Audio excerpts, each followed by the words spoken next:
আমার শখের মানুষটাকে যে পাবে সে অনেক ভাগ্যবান।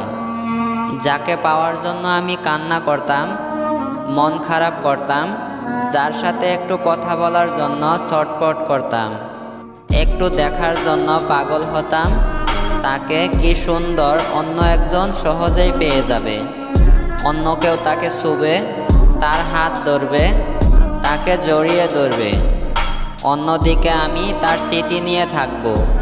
হ্যাঁ, তাকে ছাড়া হয়তো মরে যাব না, কিন্তু কখনো ভালো থাকতে পারবো না। আর এইসব কিছু দেখা তো মৃত্যুর থেকেও যন্ত্রণাদায়ক। সরি, পারলে ক্ষমা করে দিও। তোমাকে অনেক জ্বালিয়েছি, সব সময় বিরক্ত করেছি। আর আমি বিরক্ত করব না। ভালো থেকো।